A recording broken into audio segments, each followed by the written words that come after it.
Vale. Bueno, buenas tardes a todos y a todas, bien llegados a Mieres. Gracias por asistir a este xornais, gracias también al Ayuntamiento de Mieres por la colaboración para faceles. Sabéis que traemos a ponentes de gran renombre. Tenemos ya solo en esta mesa a Carlos Fernández Liria y a Javier Mestre, y mañana vamos a tener a Olga García, a Rosa Cañadel y a Beatriz Quirós. Bueno, estos xornais esperamos que sean productivos para todos nosotros y nosotres, que nos sirvan para reflexionar y sobre todo que nos sirvan para entender que, queramos verlo o no, hay un ataque. Hay un ataque furibundo a la escuela pública, hay un ataque brutal a todo lo que significa ese proyecto emancipador que permitía que los fíos de la clase trabajadora pudieran adquirir los conocimientos, adquirir la cultura, y también el único ascensor que existía dentro del sistema capitalista que permitía un mínimo de movilidad social. Y frente a todo eso hay una nueva fola privatizadora, y no solo una fola privatizadora, sino también una pelea ideológica brutal en la que nos quieren convencer de que desmantelarlo todo es lo correcto, y que los que defendemos que la escuela pública es una conquista irrenunciable somos los anticuados. Ya sabéis que ahora cambió el discurso y ahora ya visteis a Milei y a todos estos, lo revolucionario, lo moderno, y desmantelar el estado del bienestar. Y nosotros pues vamos a seguir defendiendo que una de las mayores conquistas de la clase obrera durante el siglo XX fue que los fíos suyos tuvieran acceso a los conocimientos y a la ilustración, y vamos a seguir peleando por ello, y creo que las intervenciones que vamos a ver hoy pues van a ayudarnos a seguir en esa lucha. Recordáis que este xornais organizamosles desde el SUATEA. Entonces, muchos de vosotros y vosotras ya supongo que sois afiliados del sindicato. Los que no, por supuesto, recomiendo vos encarecidamente a que vos afiliéis, habrá fiches por ahí. Y decir que estamos a la vuestra disposición para lo que queráis. Y nada, ya doy la palabra a nuestra flamante moderadora. Siéntese, ¿no? Vale. Bueno, pues como vos decía el compañero Wayne, esta primera tarde de les xornais en el liberalismo y educación, contamos con la presencia, que os agradecemos encarecidamente, de dos compañeros docentes y a autores, Carlos Fernández Liria, a la Manzorga, y aquí más cerquina de mí a Javier Mestre, de ambos dedicados a la docencia y a explorar las intersecciones entre filosofía, educación y a política. Carlos Fernández Liria es filósofo, doctor en filosofía, escritor, guionista, ensayista y anguaño profesor de filosofía na Universidad Complutense de Madrid, además de autor de obras como Escuela o Barbarie y que fue la Segunda República con Silvia Casado. Pel yao, Javier Mestre y catedrático de educación secundaria, enseñanza secundaria, profesor de lengua castellana y literatura, y autor de obras como Made in Spain o Fábricas de cuentos. Y al pasado año, a Comuña, asolellaron Escuela y Libertad, una obra en defensa de la escuela pública como espacio de emancipación y espacio llevador, ya como conquista popular de acceso al saber ilustrado, conquista que se ve año tras año y a curso tras curso amenazada por los recortes neoliberales y a la instrumentalización mercantil, y también por las propias políticas educativas. Dejo vos con ellos dos y después abrimos el turno de Alberique, ¿vale?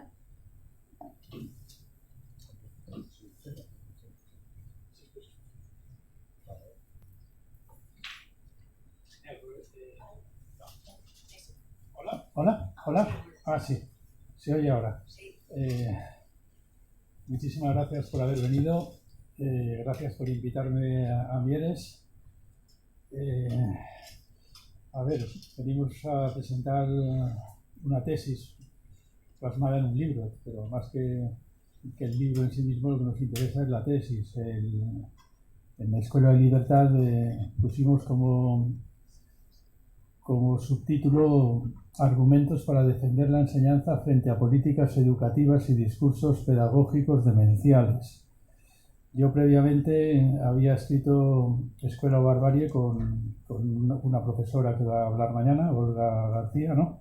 Que llevaba un subtítulo que era Entre el neoliberalismo salvaje y el delirio de la izquierda. porque creo efectivamente que la escuela ha estado pues atenazada en una especie de pinza fatal entre las políticas neoliberales de derechas, por parte de la derecha, y la defensa de la escuela concertada, que es el verdadero cáncer del mundo de la enseñanza en este país, y por otra parte atenazada también por un cierto delirio izquierdista que quizás es lo que más tendríamos que discutir hoy aquí probablemente. Yo creo que como hemos comenzado a las 6, que es una hora bastante temprana para este tipo de actos, creo que luego tendremos tiempo de discutir. Así es que creo que no hay por qué hurtar tiempo al debate, pero yo pongamos que hablo 20 minutos o no, una cosa así. Vale. Bueno. Yo creo que lo mejor que podemos hacer hoy es ir directamente al grano y contar la verdad de cómo surge este libro. Y este libro surge de lo que yo creo que fue pues, una experiencia fatal por nuestra parte, por parte tanto de Javier como mía, en el grupo de educación de Sumar. No es que me interese mucho hablar de Sumar, al fin y al cabo tampoco es que vayamos a ganar las elecciones pasado mañana, ni mucho menos en realidad. Pero sí me interesa esa experiencia como síntoma fatal de lo que suele ocurrir cuando se trata del tema de la educación y de la escuela en ámbitos de izquierdas.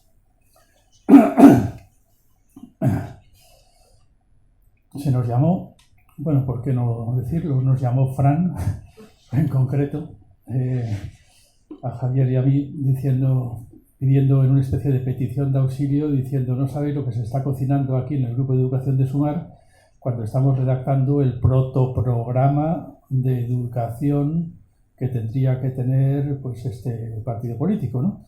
Un protoprograma de educación de izquierdas, algo así, ¿no? Por favor, no sé, meteros en el grupo y decir algo porque esto va muy mal. Y efectivamente nos metimos en el grupo y yo ya digo, luego esto lo podemos discutir, a lo mejor hay gente aquí que estaba en ese grupo. Mi experiencia fue nefasta. Había una persona sensata en ese grupo, que era Rosa Cañadel, que por casualidad también está aquí.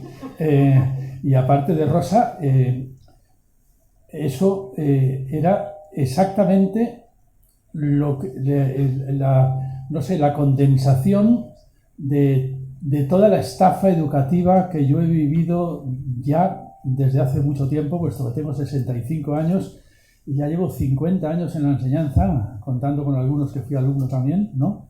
50 años en la enseñanza he estado siempre viendo el mismo tipo de jugada, el mismo tipo de estafa, el mismo tipo de truco, y es algo así como que la voz de los interlocutores fundamentales para hablar de la escuela pública, la voz de los profesores y de las profesoras, pues ha sido suplantada siempre en todas las negociaciones sindicales y también en todas las negociaciones y todas las mesas para elaborar leyes de educación, pues por tecnócratas en educación, sociólogos en educación, expertos de la educación, autores de libros blancos que no se sabe de dónde coño han salido y claro, por supuesto, pedagogos y pedagogos, ¿no? Es decir, también expertos en enseñar cómo se enseña a enseñar una cosa que ellos no saben, que se supone que sabes tú, pero que ellos te van a enseñarla, ¿no? Algo así. Eso ya desde los tiempos de la LOCSE, que fue cuando desembarcaron los pedagogos en el mundo de la educación.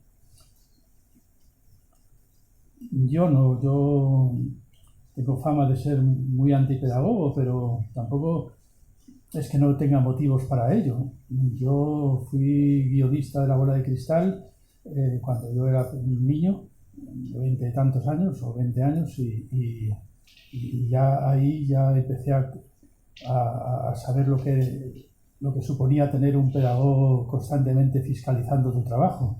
Y eso en La Bola de Cristal tuvimos mucha suerte, porque antes había trabajado con Spinette. Y entonces de pronto me encontré con que, por ejemplo, no se podían hacer fundidos negros en televisión porque daba mucho miedo a los niños. Un fundido en negro, ¿no? O, por ejemplo, no se podía hacer que Spinette pisara un plátano y se cayera al suelo porque era un contenido devastado y violento para los niños. Este tipo de estupideces las empecé a escuchar en televisión, no en la escuela. Pero me quedé perplejo cuando de pronto ocurrió que, siendo profesor de instituto, ya estaba yo terminando de ser profesor de instituto, hicieron una ley, la LOCSE, que de pronto estaba fundamentalmente elaborada por autoproclamados expertos en educación y pedagogos. Y la gente mordió el anzuelo, porque en ese momento efectivamente parecía una reforma educativa muy de izquierdas, muy de izquierdas. Y eso es a lo que iba, a cómo hemos podido arrastrar esta especie de delirio izquierdista desde hace tanto tiempo, hasta que de pronto me encuentro de nuevo otra vez con la cantinela, con la misma cantinela 50 años después en el grupo de educación de Sumar. A ver, fundamental problema que veo yo aquí. Cuando la izquierda se pone a elaborar un protoprograma de educación, no se sabe por qué tiene una extrañísima tendencia, que para mí es extraña, pero a ellos les parece completamente evidente, y es que la escuela tiene que ser una escuela de izquierdas. Y eso es fundamentalmente lo primero que intentamos discutir en este libro. Lo que tiene que hacer la izquierda es defender la escuela pública, no hacer una escuela de izquierdas. Porque si la izquierda puede hacer una escuela de izquierdas, entonces eso se llama escuela concertada. La defensa que tiene que hacer la izquierda es la defensa de la escuela pública. No montar una especie de empresa de super guay, de cooperativistas de izquierdas para que tus hijos sean educados en la misma burbuja educativa izquierdista que tú. Porque si tú puedes educar a tus hijos y a tus hijas en una burbuja izquierdista, que has creado en no sé qué casa ocupa a través de no sé cooperativa, cobrando dinero del Estado porque te has declarado escuela concertada, pues eso también lo puede hacer un testigo de Jehová y también lo puede hacer una persona del Opus. Y todo lo que tenemos es una defensa de la escuela concertada. Y eso es lo que no debe hacer nunca la izquierda. Es que no sé, es una cosa tan elemental como esto. Entonces de pronto resulta que te encuentras en un grupo de educación de izquierdas, elaborando un programa educativo de izquierdas, y en lugar de defender sin más la escuela pública, lo que están defendiendo es que la escuela sea una escuela muy de izquierdas, en que todos seamos futuros votantes de Sumar o de Podemos o del PSOE como mínimo, y además seamos todos de paso ecologistas y veganos. No sé, o sea, está de puta madre ser ecologista y vegano y todo lo que te dé la gana, pero la escuela, ese no es el cometido de la escuela, y tampoco es lo que la izquierda tiene que defender que sea la escuela pública. La escuela pública tiene que ser ante todo un lugar de objetividad. Como mínimo tiene que haber en la escuela pública una variedad, una diversidad tan grande como la hay en la propia sociedad. Tiene que ser un reflejo de la diversidad social, que es lo que se consigue efectivamente cuando hay un sistema de oposiciones. Esto también es una cosa muy elemental. Los profesores tienen que ser funcionarios públicos, porque los profesores no deben de ser trabajadores, que es una cosa también que habría que meter muy en la cabeza a los sindicatos. Los profesores no deben de ser trabajadores, deben de ser propietarios de su función. Esto es una cosa elemental que se inventó en la Revolución Francesa. Porque si no eres propietario de tu función, puedes ser chantajeado por el poder que te ha contratado. Por ejemplo, un poder gubernamental. Un poder gubernamental que te puede chantajear con un determinado programa educativo que tienes la obligación de dar porque si no te despiden. Pero eso se llama dictadura. O bien, no sé, una empresa como ocurre en la escuela concertada, una empresa que te ha contratado con una determinada línea ideológica que si tú no comulgas con esa línea ideológica, al día siguiente estás despedido. Pero eso se llama censura, eso se llama cerrar la boca a determinadas personas. Es muy distinto a ese ámbito de libertad que existe en la escuela pública, en la que los profesores tienen o deberían tener, en tanto que funcionarios propietarios de su función, libertad de cátedra. Y el gobierno puede decir que tienen que explicar lo que tenga que explicar, pero dentro de determinadas cosas que se han aprobado en leyes orgánicas con mucho consenso parlamentario, pues un profesor tiene que tener libertad de cátedra. Y entonces tendrá sesgos ideológicos en sus clases, por supuesto. Se le notará mucho que es de izquierdas, si es de izquierdas. Se le notará mucho que es de derechas, si es de derechas.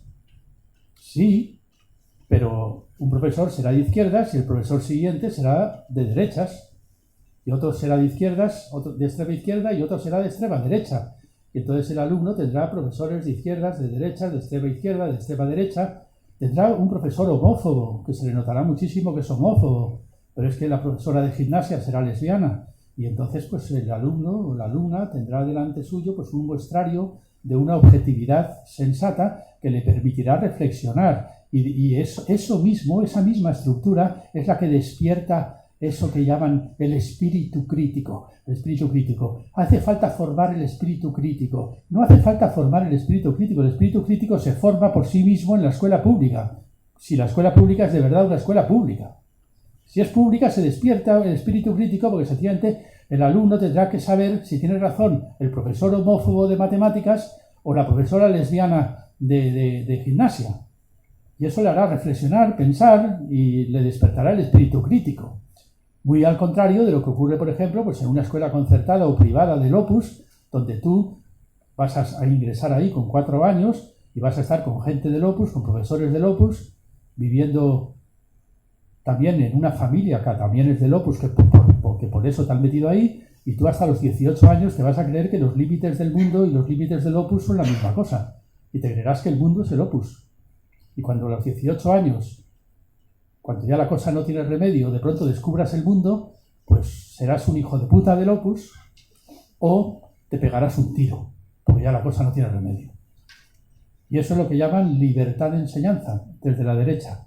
Y eso no es la libertad de enseñanza, eso es la libertad que tienen los padres de secuestrar a sus hijos durante 18 años metiéndoles en una cárcel ideológica a su medida.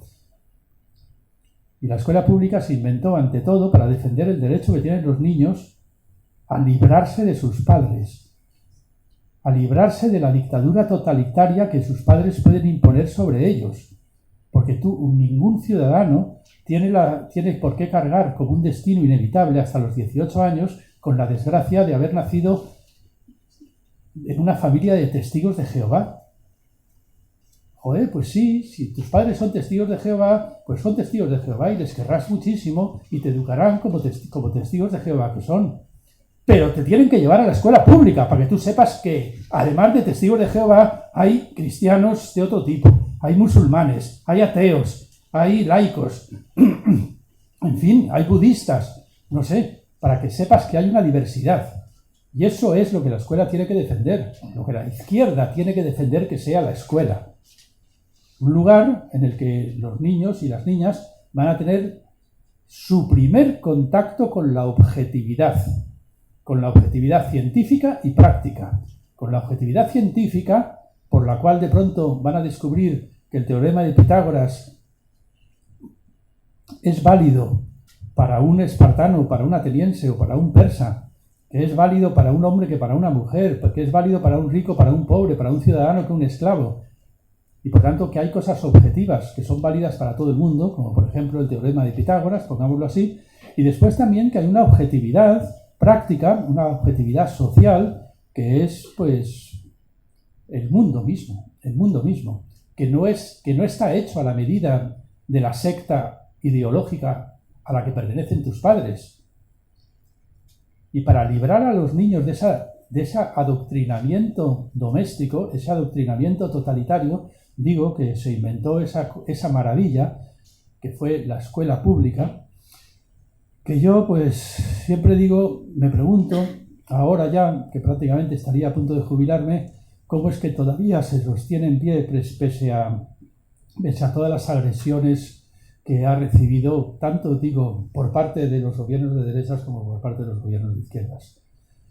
¿Cómo es que se sostiene en pie? Y siempre me tiendo a responderme, porque tengo ya muchos alumnos, muchísimos alumnos y muchísimas alumnas que fueron mis alumnos y mis alumnas, pero que ahora son profesores y profesoras, que sencillamente la escuela pública se mantiene en pie porque es un invento tan bello, un invento tan hermoso, que la gente da su vida por defenderlo y por hacer que funcione, incluso en las peores condiciones.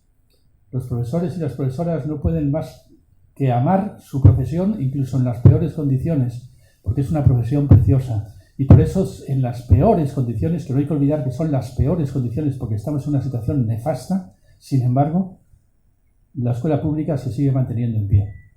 Pero no será por la voluntad de los que elaboran programas de educación y leyes de educación, porque todo apunta más bien a que se defiende cada vez más la escuela concertada y la escuela privada, y en cambio la escuela pública va siendo erosionada por parte del neoliberalismo salvaje y por parte también del delirio izquierdista, que lejos de hacer por ahí empieza la cosa, ya termino, pero vamos, que luego seguimos hablando, pero por ahí empieza la cosa, por ahí empezó la cosa, por ahí empezó el delirio de la izquierda. Yo diría, pues sí, los años 60, del año 68, con los Beatles, mayo del 68, la canción de Pink Floyd, que maldita sea, ¿no?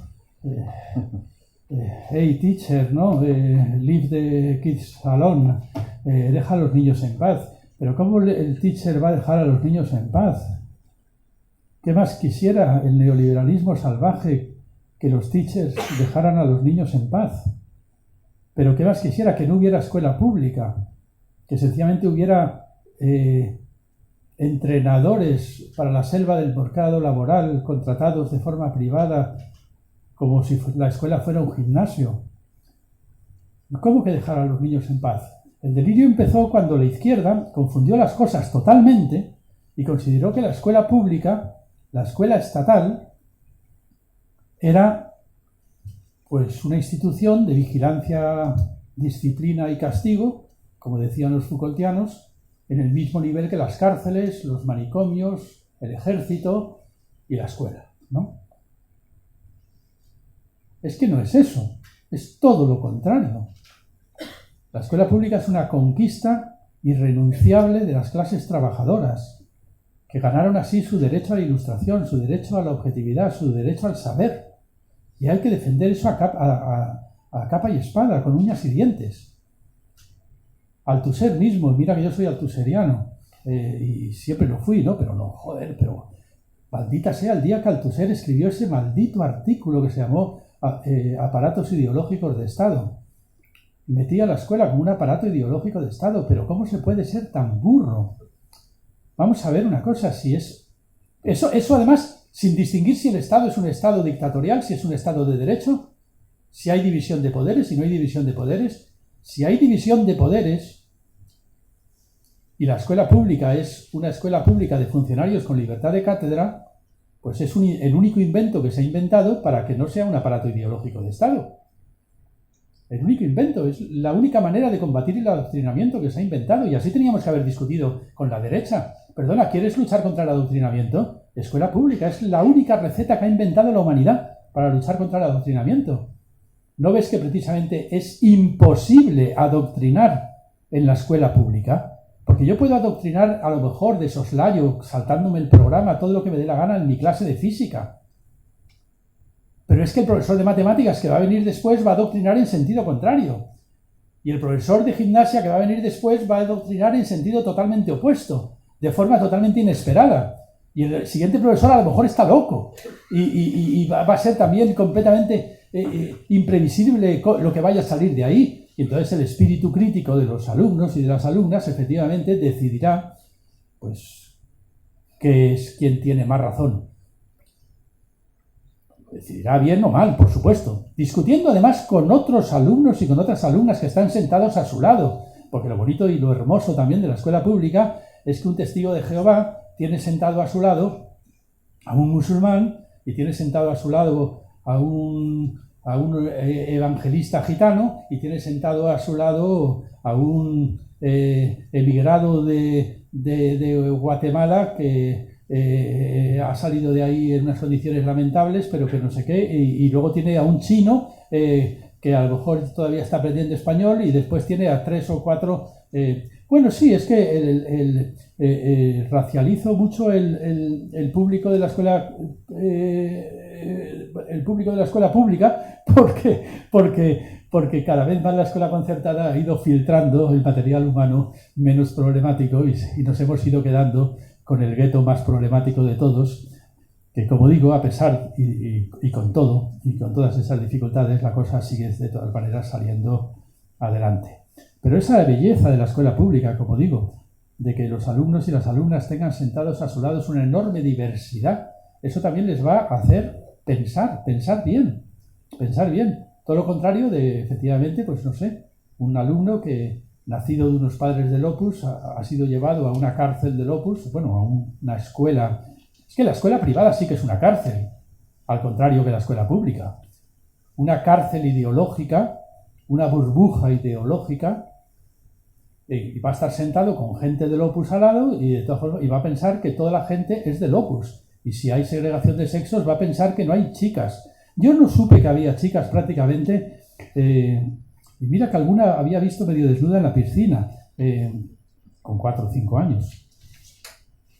Pero yo me enteré de que había chicas a los 15 o 16 años cuando pisé la universidad. Porque yo, claro, yo fui a un colegio franquista que no había mujer, que no había separación de sexos. Y no me van a convencer que eso es libertad de enseñanza. Eso es haber secuestrado mi vida durante 12 años. Y eso es lo que creo que sigue haciendo a su manera y con menos posibilidades actualmente, con más dificultad, por supuesto, sí, la escuela concertada y por supuesto la escuela privada. Y claro que es verdad que he puesto ejemplos sobre todo de derechas, pero no, he comenzado hablando de los de izquierdas. Es que me da igual que seas muy de izquierdas. Tú no tienes derecho a secuestrar a tu hijo. Y porque tú seas de extrema izquierda, pues educarle en el anarquismo y decirle a los niños que los policías son sus máximos enemigos. Y así cuando tu niño se pierde en un supermercado con 4 años y el niño ve un policía, sale corriendo porque piensa que es el coco. No, esas soplapolleces las he visto yo. Las he visto. Amigos míos que han educado a sus hijos para salir corriendo cuando veían un policía. De puta madre cuando se te pierde en el Corte Inglés, ¿no? O sea es que son cosas son ideas de bombero.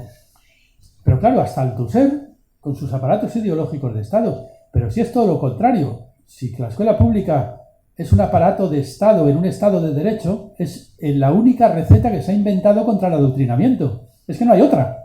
No hay otra. Y tú le llamas aparato ideológico de Estado. ¿Pero quién te ha contado eso? ¿Lo leíste en algún volumen de las obras completas de Lenin? No sé quién había contado eso, Althusser. ¿O era Pink Floyd con su canción? No sé. Es un disparate. Pues por ahí empezamos. Empezamos desde los años 60 a no tener ningún respeto por la escuela, sin distinguir demasiado, además, si es pública, concertada o privada. En la izquierda, no, porque era al fin y al cabo una institución de disciplina, vigilancia y castigo, y luego ya hasta llegar al momento actual en que de pronto te encuentras en el grupo de educación de Sumar, pues a todo el mundo rascándose la cabeza para ver cómo logran que la escuela pública sea una escuela muy de izquierdas, que es exactamente lo mismo que decir cómo logran que la escuela pública no sea una escuela pública, sino que sea exactamente lo que la derecha defiende, una escuela concertada. Es una barbaridad. Entonces, bueno, la verdad es que nos cogimos tal cabreo, ¿verdad, Javier y yo, cuando llegamos ahí, que dijimos, no sé, vamos a presentar unas enmiendas. Presentamos enmiendas y por eso no quedó tan horrible, yo creo, el programa. Bueno, quedó bastante malo, pero quedó menos malo de lo que nos habíamos encontrado cuando llegamos. Lo siento, pero no sé, es que no conviene ser modesto en estas cosas, pero porque de todas formas no valía para nada lo que hicimos, porque no valía para nada, porque nunca vamos a aplicar ese programa ni nada de eso, sino solamente es una discusión interna entre nosotros. Era un disparate lo que había ahí. Bueno, hicimos una serie de enmiendas y sobre todo Javier hizo muchísimas enmiendas, las redactó, le dije, joder, si eso lo redactas en un libro, yo te ayudo y sacamos un librito para intentar evitar que esto vuelva a pasar en el futuro. Entonces, ¿qué queremos que sea este libro? Pues una herramienta para devolver la voz a los profesores y las profesoras que, como he dicho al principio, han sido tan acallados, suplantados, silenciados por esos impostores que siempre saben lo que es la enseñanza sin enseñar. Y que, bueno, sí, algunos de ellos son pedagogos, otros ni siquiera son pedagogos, son sencillamente tecnócratas que no se sabe de dónde han salido. Sobre la pedagogía, si queréis, hablamos luego. Yo, si quieres, me callo aquí y te dejo la palabra, Javier. Vale. Bueno, sí, todo empezó, ya lo habéis oído, por culpa de Fran, que llamó a Carlos y Carlos me llamó a mí y nos metimos ahí en el grupo de Sumar y conseguimos parar alguna cosa, es verdad eso, ¿eh? Por ejemplo, había una cosa un poco extraña que... Luego os contamos alguna de las cosas. Sí, cuento yo una hora. Por ejemplo, una de las cosas que paramos fue que el programa... había una propuesta que era algo así como que se tendiera a que en el futuro la formación de los profes de secundaria fuera una formación en pedagogía. Es decir, que le hicieran las facultades de pedagogía y que luego hicieran alguna especialidad, algún año de especialización en la materia que fueran a dar.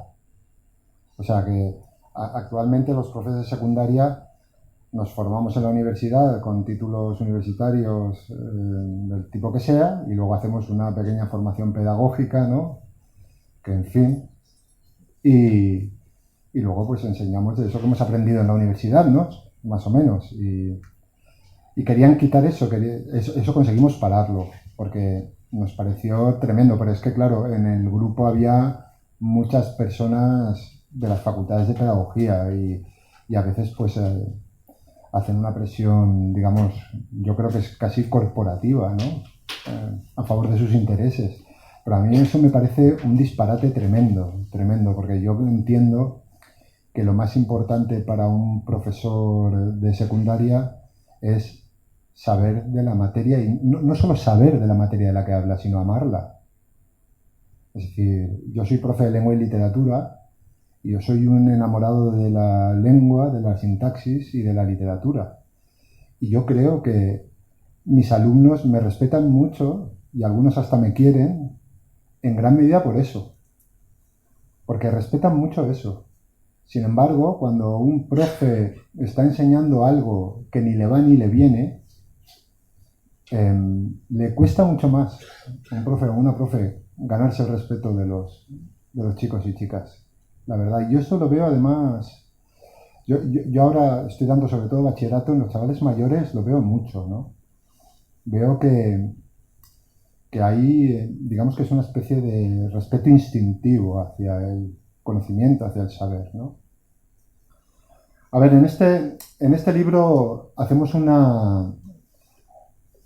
varias cosas. La tesis central es lo que ha explicado Carlos, la cuestión de la escuela y la libertad, ¿no? Que es lo que ha explicado Carlos, el derecho que tienen los niños y niñas a salir de la dictadura ideológica de sus padres, ¿no? Digamos que eso es la piedra angular de la institución de la escuela pública y entendemos que en España, en ese sentido, la escuela pública funciona relativamente bien. Tenemos un sistema de selección de profesorado que garantiza bastante eso, que nos defiende, como ha explicado Carlos, del adoctrinamiento. Y en el libro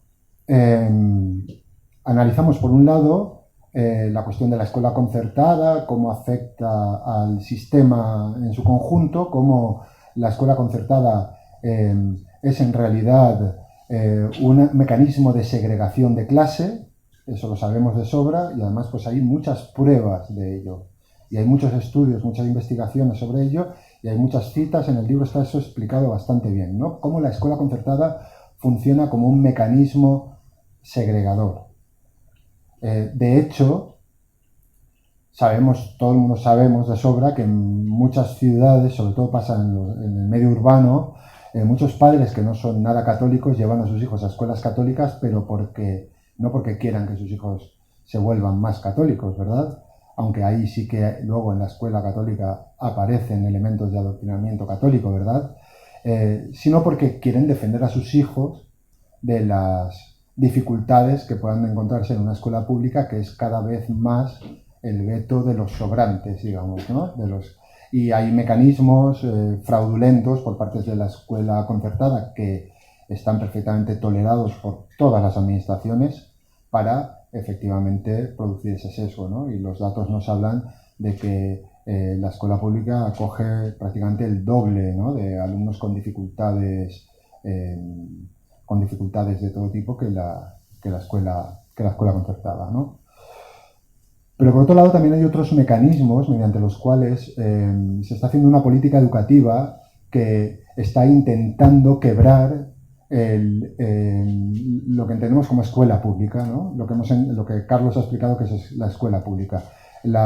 En el libro yo la llamo el bastión agrietado. La escuela pública tiene grietas crecientes, grietas que la administración a veces incluso ha metido cuñas en esas grietas para intentar agrandarlas, ¿no? Para estimular procesos que lleven a un sistema más segregado, más privatizado, y en el que la escuela pública vaya perdiendo una función que creo que es fundamental y que tiene que ver con la libertad y con esta cuestión de la defensa frente al adoctrinamiento. Porque Carlos ha hablado de la objetividad, ¿no? La objetividad tiene que ver con el conocimiento y con la pluralidad, ¿no? Ya hemos visto muy bien en qué sentido la objetividad tiene que ver con la pluralidad. También hay que plantearse qué tiene que ver la escuela pública, o qué tiene que ver la objetividad con el conocimiento, lo que llamamos el conocimiento ilustrado. El acceso al conocimiento es un derecho fundamental y es la clave de la escuela. La escuela garantiza una formación, o intenta garantizar una formación que permita que cualquier chico o chica, sea de la clase social que sea, pueda llegar a la universidad y pueda formarse en cualquier disciplina del conocimiento, y al mismo tiempo intenta garantizar unos conocimientos mínimos para que por lo menos se les presente, como bien ha dicho Carlos, a los niños y niñas, chicos y chicas, se les presente por primera vez y para largo tiempo la objetividad que implica pues la física y la química, las matemáticas, el pensamiento ilustrado, el pensamiento científico, y también la belleza, el arte, ¿no? La literatura, ¿no? El acceso a todo esto es crucial para entender que la escuela pública siga siendo escuela pública. Si atacamos el acceso al conocimiento, estamos atacando a la escuela pública. Estamos atacando esa función social primordial de la escuela pública. Y lo que podemos entender perfectamente es que cuando se está atacando la función que tiene la escuela pública respecto del conocimiento, se está atacando, por tanto, a la escuela como tal, como escuela, y se la está convirtiendo en otra cosa. Y por tanto, entenderemos que las familias, cuando se degrade suficientemente el acceso al conocimiento en la escuela pública, las familias van a buscar en la escuela privada el acceso al conocimiento. Y el conocimiento volverá a ser lo que dejó de ser, un privilegio de clase. Y estamos en pleno ataque. Y lo peor es que ese ataque a la escuela como lugar del conocimiento lo ha protagonizado en los últimos tiempos el gobierno más progresista de la historia con la LOMLOE. Nosotros criticamos duramente la LOMLOE y su planteamiento competencial, que viene de las recomendaciones de la OCDE y de la Unión Europea, de toda una serie de cumbres de políticos que tienen sus intereses muy lejos del acceso al conocimiento por parte de la clase trabajadora, y que están hablando de una escuela funcional a las necesidades del capital. Una escuela que sirva para producir elementos que sean buenos consumidores, que sean fácilmente maleables en redes y que sean, ¿cómo se dice esto?, resilientes y versátiles, ¿no? Para que puedan vivir en el mundo Uber con naturalidad. Y eso es a lo que llaman, es lo que intentamos demostrar, que es la educación por competencias, ¿no? El sistema este de educación por competencias que están intentando implantar. Cuando sale Barcendon, ¿no?, el secretario general de Educación, en un periódico, ¿no?, diciendo que el conocimiento es lo de menos porque todo está en Google, en ese momento podemos hacernos una idea de la dimensión del ataque, ¿no? O como, por ejemplo, lo citamos también en el libro, aparece un anuncio de la Caixa en televisión con unos padres de apariencia progresista, ¿no?, hablando de cómo ya los profesores no son como antes, ya los niños ya no tienen que pasar los traumas que tenían que pasar antes de hacer exámenes y cosas por el estilo, ¿verdad? Y que ahora aprenden sin darse cuenta, haciendo proyectos, ¿no? cuando vemos esas cosas, nos damos cuenta de que la escuela pública está sufriendo un ataque muy duro a los consensos básicos sociales que la sostienen, ¿no? Porque nosotros entendemos que hay un consenso social básico en peligro respecto de qué es un profe y qué es una clase. Por ejemplo, cuando dicen que un profesor es una persona que tiene que ir circulando entre niños, que está cada uno haciendo lo suyo, tuneado individualizadamente, que eso es el diseño universal de aprendizaje, promocionado desde la ley orgánica, que manda carajo, ¿eh? Cuando nos hablan de eso, ¿en qué se convierte un profe? ¿Qué sentido tiene ser profesor o profesora? ¿No? O cuando nos dicen, por ejemplo, que en realidad los contenidos son lo de menos, los saberes básicos de los que habla el currículum, ¿no?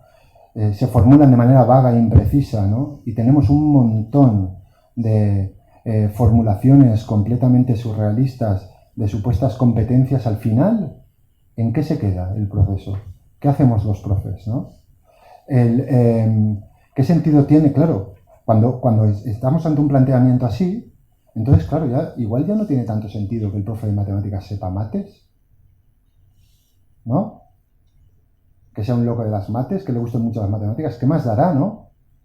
Si con una aplicación tuneada individualizadamente, con acceso a materiales fabricados en la Fundación CAST, ¿no?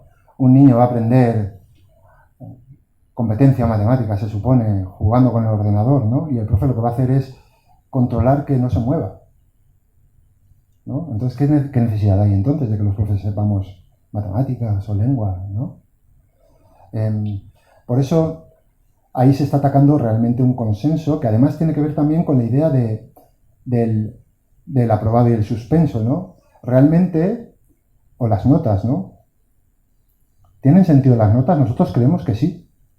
Nosotros tenemos un epígrafe aquí, en este libro, en defensa de los exámenes, por ejemplo, ¿no? Nosotros creemos que ese consenso social básico de que a los niños se les obliga a aprender y luego se les evalúa según lo que han aprendido, creemos que está bien. Creemos también, por ejemplo, que en muchos casos puede ser necesario que un niño o niña repita curso, porque entendemos que lo que es un curso no es un grupo de edad, sino un grupo de nivel de conocimientos. Cuando tú colocas el conocimiento y ese acceso a la objetividad en el centro de lo que tiene que ser la escuela, entonces te aparecen muchas cosas que te dicen que son muy anticuadas, ¿no? Pero son cosas que han funcionado bien durante siglos, que son lo que ha funcionado bien. Que a los niños les zurraran, que les dieran hostias, eso estaba mal, y afortunadamente lo hemos superado, lo hemos quitado de en medio. Pero sí que estaba bien que a los niños se les obligue, a las niñas se les obligue a aprender determinadas cosas. ¿Alguien cree que un niño o una niña va a dar los pasos necesarios para convertirse en una persona capacitada para los saberes ilustrados motu propio?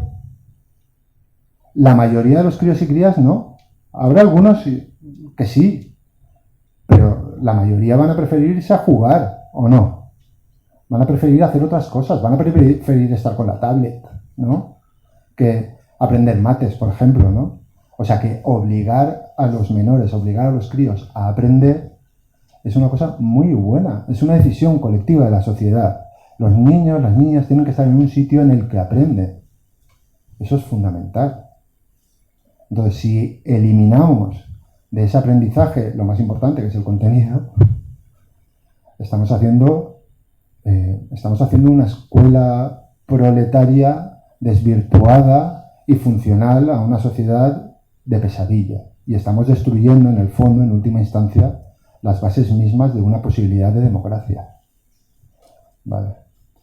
Y luego también en el libro hilado con esto, tenemos un capítulo dedicado a la cuestión de las tecnologías, que también creemos que es bastante importante, ¿no? Porque hay parece que ha reculado un pelín la administración, por lo menos, porque claro, a ver, ¿hasta qué grado es nocivo centrar en las tecnologías el aprendizaje, los aprendizajes?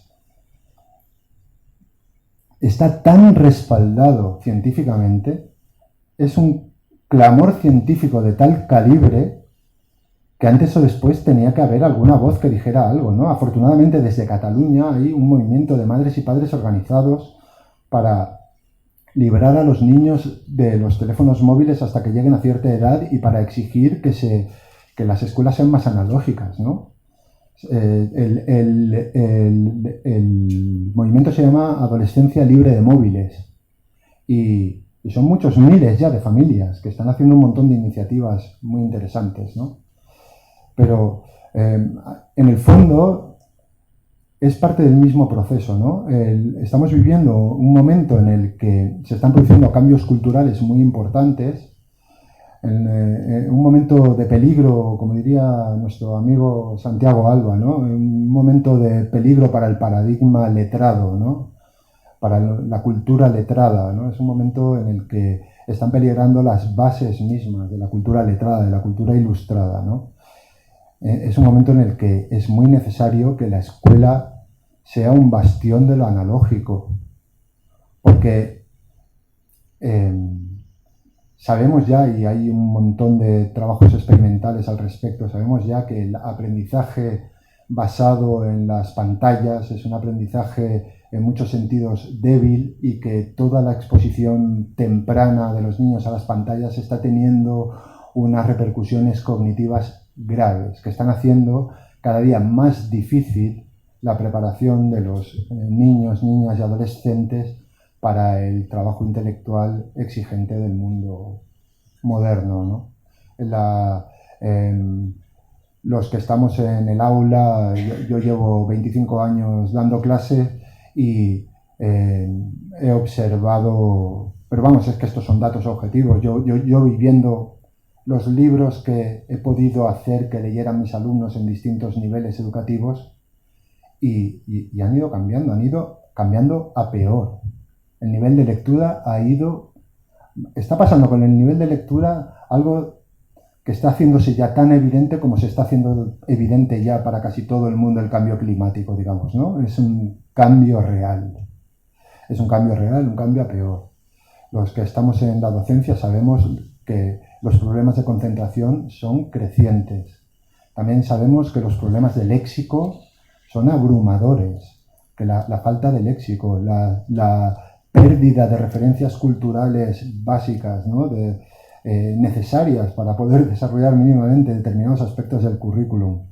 Estamos en un momento muy difícil desde un punto de vista cultural. Si en ese momento tú digitalizas la escuela y la alejas de su propósito de ser un templo del conocimiento, ¿verdad?